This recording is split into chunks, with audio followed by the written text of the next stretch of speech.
Ako sa market, ako'y bibili ng par, gagamitin ko mamayang gabi, at ang organic egg. Ayan, ito na lang ang kukuhanin ko. Ayan, 105, masyadong mahal. At una-una kong gagawin itong kalabasa, tanggalan ko ng buto. Ayan, natanggal. At ngayon, i-ready ko na yung baking pan. Lagyan ko ng paper. At ayan, nahiwa ko ng kalabasa, guys. Bilisan lang natin. Ayan na, yan. Tapos, isunod ko naman ngayon ang, ayan, patak-patakan ko ng olive oil. Ayan, olive oil. At ngayon naman, isunod ko yung rosemary. Ayan, rosemary. At ngayon naman, isunod ko ang salt. Yan. Sunod ko ng salt. Bilisan ko lang. Isunod ko ang black pepper.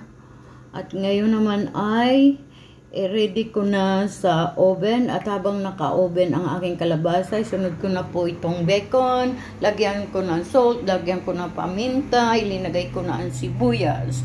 Haluin hanggang sa mag-brown. At isit aside muna natin. Ayan, ano ko na rin yung dalawang itlog. Paghiwalayin ko yung egg yolk at saka yung egg white. At lagyan ko ng, ayan, okay na yung kalabasa ko. Ayan, tanggalan ko ng buto. Ayan, guys. Ayan, ibe-blend ko pa yan. Yan. Blend ko na. Oops. Blend. Diyos ko po, ang dami pong trabaho itong ginagawa ko na to. Ayan, guys.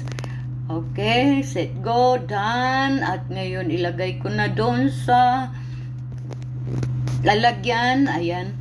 Ilagay ko na ngayon ang egg yolk.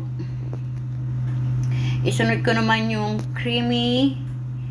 Isunod ko naman yung powder.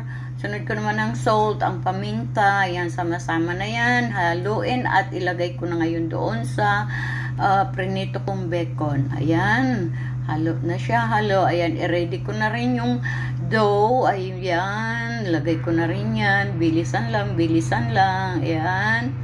Okay, bilisan ko lang. At ayan. Okay, at ito yung egg white. Okay, yung egg white. Mali lang ang pagkakalagay ko, guys. Dapat sa gilid yan. Paikot sa gilid. Pero kayo na po ang bahala. Depende po sa inyo. At ito na po ang kinalabasan na aking ginawa. At iyan na po ang pumpkin case with bacon. Yummy!